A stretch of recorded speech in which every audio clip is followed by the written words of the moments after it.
இந்த விழியத் தொடரின் பகுதி 1இல் வள்ளுவர் என்பது முருகனும் கிருஷ்ணனும் என்பதற்கு 10 ஆதாரங்களை பார்த்தோம். கூடுதல் ஆதாரங்களை இப்போது பார்ப்போம். திருவள்ளுவர் பற்றிய விக்கி பக்கம் இது. இதில் வள்ளுவரின் பிற பட்டப்பெயர்களை தொகுத்துள்ளார்கள். இவை முதற்பாவலர், தெய்வப்புலவர், மாதானுபங்கி, நான்முகனார், நாயனார், பொய்யிற்புலவர், தேவர், பெருநாவலர் என்பன. இவற்றில் நான்முகனார் என்பதை கவனியுங்கள். நான்முகனார் என்பது பிரம்மாதானி. பேரமணன் எனப்பட்ட பிரம்மா என்பது முருகன்தானி. ஆக நான்முகன் என்ற பட்டப்பெயர் திருவல்லவர் என்பது முருகன்தான் என்பதற்கான கூடுதல் ஆதாரம். தேவர் என்பதும் கூட தேய், தீ என்று தீயின் பெயரால் தேய், தேய்வன், தேவன் என்று முருகனின் பட்டப்பெயர்தானே. முதற்பாவலர் என்ற பட்டப்பெயரையும் கவனியுங்கள். திருவள்ளுவரின் காலம் கிமு 800 கிபி 500 வரை இருக்கலாம் என்று பல ஆய்வாளர்களால் கணிக்கப்பட்டுள்ளது. அப்படியானால் தமிழின் முதற்பாவலர் என்பவரே இந்த கால அளவில்தான், அதாவது மிகவும் பிற்காலத்தில்தான் தோன்றினாரா என்ற கேள்வி எழுகிறது. அவர் எழுதிய முதல் நூலே 7 சீர்கள் கொண்ட ஈரடி வெண்பாக்களால் ஆனதாக உள்ளது. 7 சீர் என்பது ஆசீவகம் எனும் சமணத்தை குறிக்கும்படி எழுதப்பட்டுள்ளது என்று கருத முடியும். ஈரடி என்பது எதை குறிக்கிறது? சமண அறநெறியை கூறிய முருகனையும் அதை பாடல் வடிவில் தொகுத்த தன்னையும் குறிக்கும்படி கிருஷ்ணர் தனது ஈரடி வெண்பாக்களை ஏன் படைத்திருக்க கூடாது? தமிழின் முதற்பாவலர் 5000 ஆண்டுகளுக்கு முன்பு வாழ்ந்தவர் என்பது ஏற்புடைய வாதம்தானே. 7 சீர் கொண்டது என்பது சமணத்தை குறிக்கிறது என்றேன் அல்லவா? நாயனார் என்ற பட்டப்பெயரும் தமிழ் சமணர்களின் குடிப்பெயர்தானே. இங்கு மீண்டும் நினைவூட்டப்பட வேண்டியது சமணர் என்பது வேறு, ஜெயினர் என்பது வேறு. ஆனால் இன்றைய தமிழ்ச் சமணர்கள் தாங்கள் தமிழ் பேசும் ஜெயினர்கள் என்ற தவறான புரிதலில்தான் உள்ளனர். தமிழ் சமணத்தை அழித்து அதன் எச்சங்களை கைக்கொள்ள உருவாக்கப்பட்ட ஃப்ராட் ரிலீஜியன் தான் ஜெயினிசம் என்பது. கிபி 3ஆம் நூற்றாண்டில் 10,000 தமிழ்ச் சித்தர்களை கழுவேற்றி சமணத்தை அடித்தவன் பரசுராமன். அவனின் நினைவாகவும் சமணத்தின் எச்சங்களை கைக்கொள்ளவும் கிபி 6ஆம் நூற்றாண்டில் உருவாக்கப்பட்ட போலி மதம்தான் ஜெயினம். ஆனால் சமணமும் ஜெயினமும் ஒன்றே என்று பிராமணர்கள் தங்களது அரசியல் அதிகாரத்தால் தமிழ் சமணர்கள் மீது திணித்துள்ளனர். ஜெயினம் முருகனின் சமணத்திற்கு உரிமை கொண்டாட வந்த ஃப்ராட் ரிலீஜியன் என்பதால் முருகனின் பிம்பமாகவும் பரசுராமனின் நினைவாகவும் தோற்றுவிக்கப்பட்ட கற்பனை மாந்தன்தான் மகாவீர். இதை தமிழ்ச் சமணர்கள் உணர வேண்டும். ஆனால் அவர்கள் அதை உணரவில்லை. நான் நேரில் பார்த்த அனுபவத்தின்படி தமிழ் சமணர்கள் முதன்மையாக வழிபாடு செய்வது சமணத்தை அழித்த மகாவீரனைத்தான். இந்த தமிழ்ச் சமணர்கள் ரிஷபநாதருக்கோ, அஜிதநாதருக்கோ, பார்சுவநாதருக்கோ முதன்மை வழிபாடு செய்யாமல் மகாவீரனுக்குத்தான் முதன்மை வழிபாடு செய்கின்றனர். முருகனின் பிம்பமாக உருவாக்கப்பட்ட கற்பனை மனிதன்தான் மகாவீர் என்று சொல்லும்போது இன்னும் ஒரு வேடிக்கையும் நினைவுக்கு வருகிறது. குந்தகுந்தர் என்பது ஜெயின துறவி என்றும் அவரே வள்ளுவத்தை யாத்த திருவள்ளுவர் என்றும் தானே ஜெயினர்கள் சொல்கிறார்கள். திருவண்ணாமலை மாவட்டத்தில் குந்தகுந்தரின் நினைவு பாதங்கள் உள்ளதாக சொல்லப்படும் பொன்னூர்மலை குந்தகுந்தர் பீடத்தில் குந்தகுந்தரின் திருவடிகளுக்கு அருகில் குந்தகுந்தருக்கு சிலை வைக்காமல் மகாவீரருக்கே சிலை வைத்துள்ளனர். 4 ஆண்டுகளுக்கு முன்பு இதை நான் பார்த்தபோது இங்கு குந்தகுந்தருக்குத்தானே சிலை இருக்க வேண்டும், ஏன் மகாவீருக்கு சிலை வைத்துள்ளனர்? எல்லா இடங்களிலும் மகாவீரை திணிக்கின்றனர் பாருங்கள் என்றேன். ஆனால் இப்போதுதான் புரிகிறது இந்த பித்தலாட்டத்தின் மறைபொருள் என்னவென்று. மகாவீர் என்பது பரசுராமனின் நினைவாகவும் முருகனின் பிம்பமாகவும் உருவாக்கப்பட்ட வடிவம்தானே. ஆக முருகனின் பிம்பமான மகாவீர் குந்தகுந்தராகிய முருகன் இருக்க வேண்டிய இடத்தில் சரியாகத்தானே இருக்கிறார்.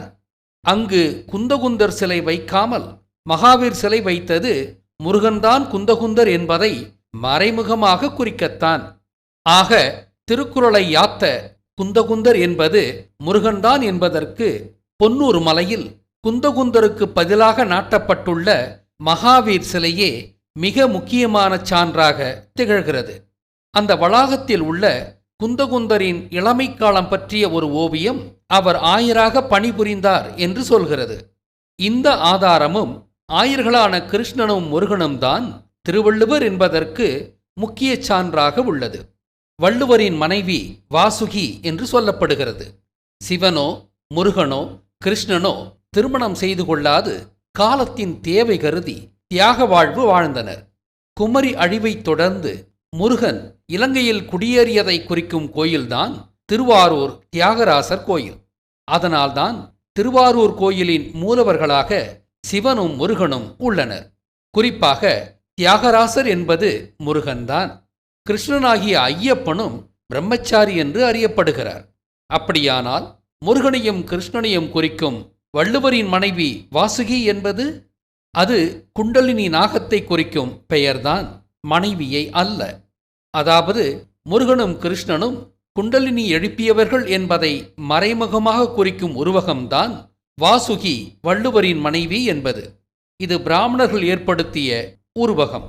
நீர் இறைத்து கொண்டிருந்த வாசுகி திருவள்ளுவர் அழைத்ததை முன்னிட்டு அப்படியே விட்டுவிட்டு வந்தார் என்றும், அந்த வாளி விட்ட இடத்தில் அப்படியே அந்தரத்தில் தொங்கிக் கொண்டிருந்தது என்றும் ஒரு கதை வழமையாக சொல்லப்பட்டு வருகிறது.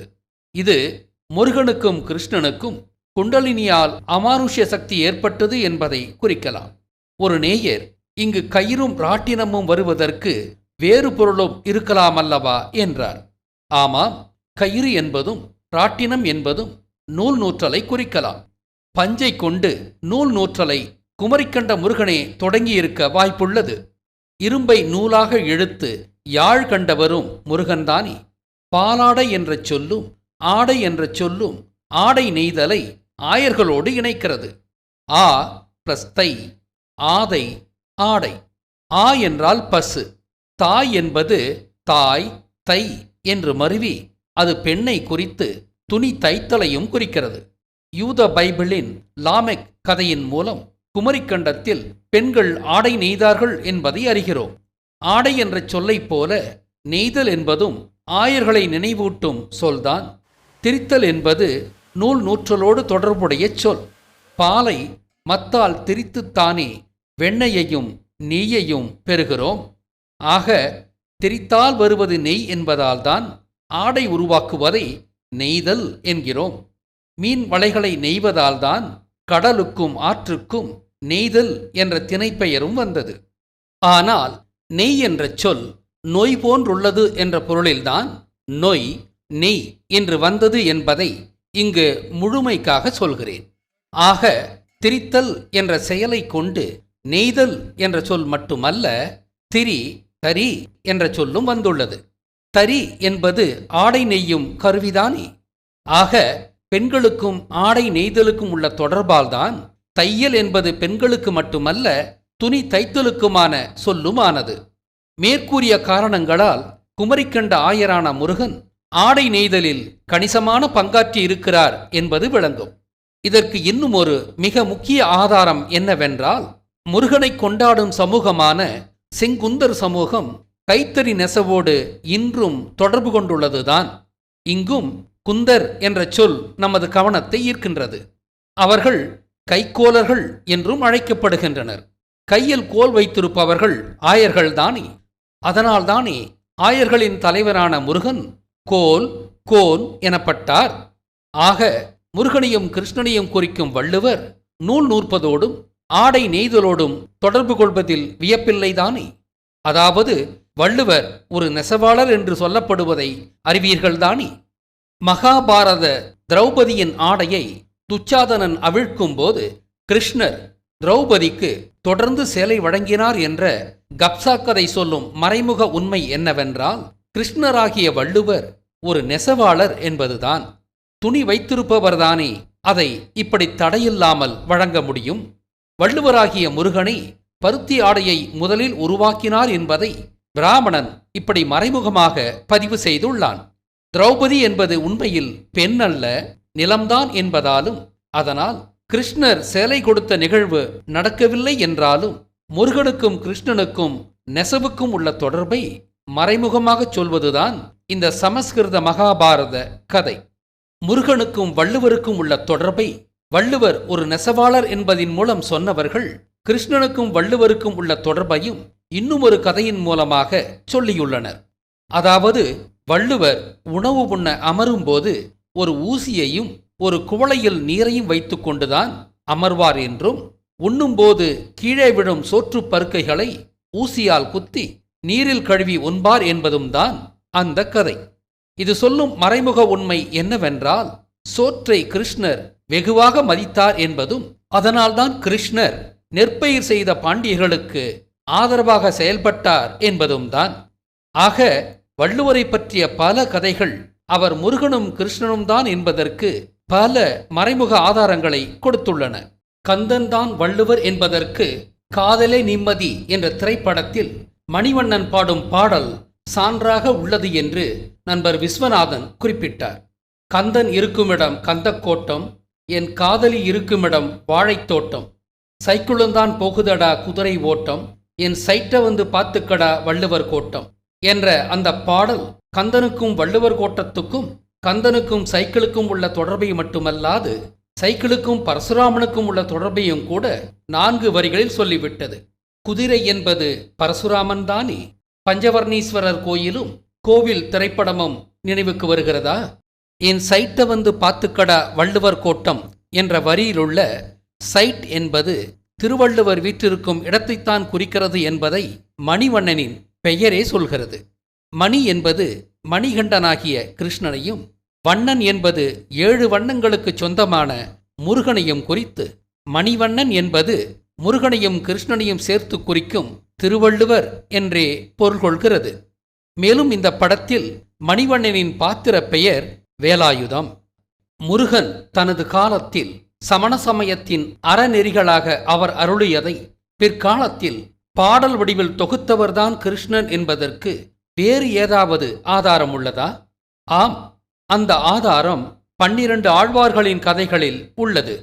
விஷ்ணுவின் உண்மையான ஆழ்வார்கள் வேறு, பிராமணன் சொன்ன கப்சா ஆழ்வார்கள் வேறு என்பதை அறிவீர்கள். இந்த 12 கப்சா ஆழ்வார்கள் அனைவரையும் இன்னும் நான் முழுமையாக ஆராயவில்லை. ஆனால் பொய்கை ஆழ்வார் என்பது முருகன்தான் என்றும், பேயாழ்வார் என்பது பரசுராமன்தான் என்றும் ஏற்கனவே ஆய்வு செய்து பதிவிட்டிருக்கிறேன். அதேபோல நம்மாழ்வார் என்பது முருகனையும், மதுரகவி ஆழ்வார் என்பது கிருஷ்ணனையும் குறிக்கும் என்று நான் ஏற்கனவே ஆய்வு செய்திருந்தாலும் அதை இன்னும் பதிவு செய்யவில்லை. ஆம், நம்மாழ்வார் என்பது முருகன்தான், மதுரகவி ஆழ்வார் என்பது கிருஷ்ணன்தான். மதுரகவி ஆழ்வார் பிறந்தது கிமு 3102 என்று இந்த விக்கி பக்கம் சொல்கிறது. இது அப்படியே மகாபாரத காலம் அல்லவா? மகாபாரதம் என்றால் கிருஷ்ணன் அல்லவா? மதுரகவி என்பது மருதகவி என்பதின் மறுவல்லவா? மருத நிலத்தை உருவாக்கத்தானே கிருஷ்ணன் மகாபாரத போரை வழி நடத்தினார்.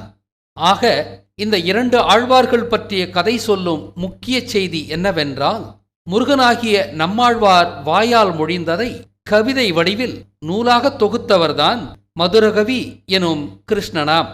மதுரகவி தானாக இயற்றியதாக சொல்லப்படும் ஒரே ஒரு கவிதை நூல் அவர் நம்மாழ்வாரை புகழ்ந்து பாடிய கண்ணினும் சிறு தாம்பு என்ற 11 பாசுரங்கள் தானாம். ஆக முருகன் அருளியதின் சாரத்தை தொகுத்தவர்தான் கிருஷ்ணர் என்பதற்கும், அதுதான் திருக்குறள் என்பதற்கும் நம்மாழ்வாரும் மதுரகவி ஆழ்வாருமே சான்றாக உள்ளனர். இங்கு இன்னும் ஒரு உண்மையையும் சொல்ல வேண்டும். ராமானுஜம் என்ற கயவன்தான் 4000 திவ்ய பிரபந்தம் என்ற அனைத்து பாசுரங்களையும் 12 கப்சா ஆழ்வார்களின் பெயரால் எழுதியவன். அதாவது நம்மாழ்வார் சொன்னதை மதுரகவி எழுதியதாக சொல்லப்படுவதையும் உண்மையில் எழுதியவன் இந்த ராமானுஜன் என்ற ஒரே ஆள்தான். காமரசம் சொட்ட சொட்ட ஆண்டாள் எழுதியதாக சொல்லப்பட்ட பாசுரங்களையும் இவன்தான் எழுதினான்.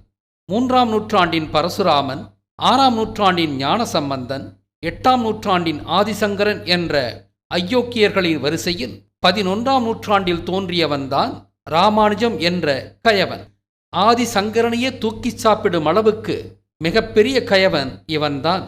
திருப்பதி முருகனை விஷ்ணுவாக மாற்றிய கயவனும் இவன்தான். பிராமணர்களை வாழ வைத்ததில் இவன் மிக முக்கியமானவன். அதனால்தான் இவனுக்கு 1000 கோடி செலவில் சமீபத்தில் சிலை எடுத்தனர்.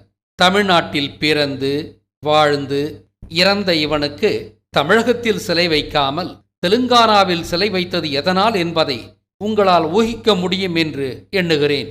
எதிர்காலத்தை எண்ணி அஞ்சுகிறான் பிராமணன் என்பது புரிகிறதா? கலைஞர் தொலைக்காட்சியில் ஒளிபரப்பான ராமானுஜர் தொடரை எழுதியவர் கருணாநிதி என்று கப்சா விடுகின்றனர்.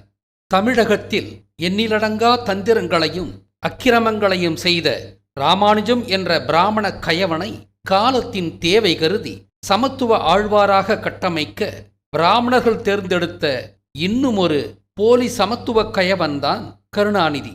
அதனால்தான் ராமானுஜர் கதையை கருணாநிதி தயாரித்ததாக பொய் சொல்லி கலைஞரின் கைவண்ணத்தில் என்று கப்சா விட்டு வியாபாரம் செய்தனர். ஆரியத்தை வாழ வைப்பதே திராவிடம்தான் என்பது புரிகிறதா? திராவிடத்தின் துணையில்லாமல் ஆரியம் இங்கு ஒரு நொடி கூட தாக்குப்பிடிக்க முடியாது. கருணாநிதி திருதராஷ்டிரன் மட்டுமல்லாமல் முருகன் மற்றும் கிருஷ்ணன் வேடங்களும் கொடுக்கப்பட்டவர் என்று தம்பி சிவா சொன்னார் என்றேன் அல்லவா? கருணாநிதிக்கு மயிலாப்பூரில் ஒரு வீடும் கோபாலபுரத்தில் ஒரு வீடும் உள்ளதாம். கிருஷ்ணனுக்கு பிராமண கப்சா படி பாமா ருக்மணி என்று 2 மனைவிகளும் ராதை என்ற ஒரு துணைவியும் இருந்தது போலவே கருணாநிதிக்கும் 2 மனைவிகளும் ஒரு துணைவியுமாம். முத்தமிழ் அறிஞர் என்றும் கலைஞர் என்றும் பட்டப்பெயர் கொடுக்கப்பட்டது முருகனையும் கிருஷ்ணனையும் குறிக்கத்தான். திருக்குறளுக்கு கருணாநிதி உரை எழுதியதும் அதனால்தான். திருக்குறளுக்கு உரை எழுத கருணாநிதிக்கு கிஞ்சிற்றும் தகுதியில்லை என்பதை நாம் அறிவோம். கருணாநிதியை வாழும் வள்ளுவர் என்று அழைத்த அந்த இமாலய அபத்தத்தை, அசிங்கத்தை நாம் காதுகளால் கேட்டோமல்லவா? கருணாநிதியை கொண்டு தமிழ்நாட்டை ஆண்டதும் உங்கள் முருகனும் கிருஷ்ணனும் ஆண்ட தமிழ் நிலத்தை ஒரு இழிவானவனை கொண்டு பிராமணர்களாகிய நாங்கள் ஆள வைத்தோம் பார்த்தீர்களா என்று எக்காலமிடத்தான். எம்ஜிஆர், ஜெயலலிதா போன்ற ஒழுக்கங்கெட்டவர்களை கொண்டு தமிழ்நாட்டை ஆள வைத்ததும் இதே காரணத்தால்தான். இப்படித்தான் நம்மையும் நமது கடவுளரையும் இழிவுபடுத்துகிறான் பிராமணன். கருணாநிதியை முருகனாகவும் கிருஷ்ணனாகவும் பிராமணன் பாவித்ததின் காரணம் இப்போது புரிகிறதா?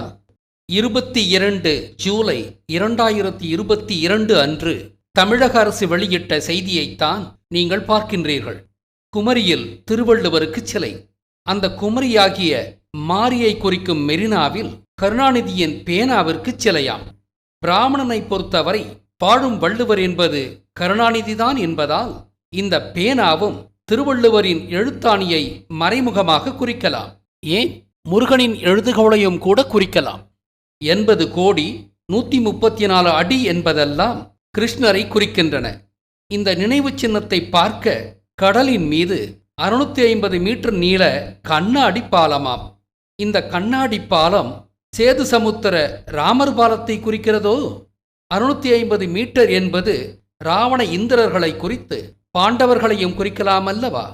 கண்ணாடி என்பது முருகனோடு தொடர்புடைய பொருள். ஒருவேளை இது கருணாநிதியின் பெயரால் முருகனுக்கும் அதன் வழி ராமனுக்குமான நினைவிடமோ? இது ஸ்டாலினின் திட்டம் என்று எண்ணாதீர்கள். தமிழரை இழிவுபடுத்த பிராமணனின் திட்டம்தான் இது. இதைவிட தமிழரை கேவலமாக இழிவுபடுத்தும் செயல் வேறேதாக இருக்க முடியும்? ஈழத்தமிழரை அழித்த தெலுங்கன் கருணாநிதிக்கு மெட்ராஸ் மெரினா கடலில் பிரம்மாண்ட நினைவுச் சின்னம் என்பது எவ்வளவு பெரிய அராஜகம்! தமிழரை கேனப்பயல்கள் என்று எண்ணிக்கொண்டுள்ளது ஆரியமும் திராவிடமும். அடுத்த விழியம் திருக்குறளில் வீடு பேறு விடுபட்டது எப்படி என்பதுதான். காத்திருங்கள்.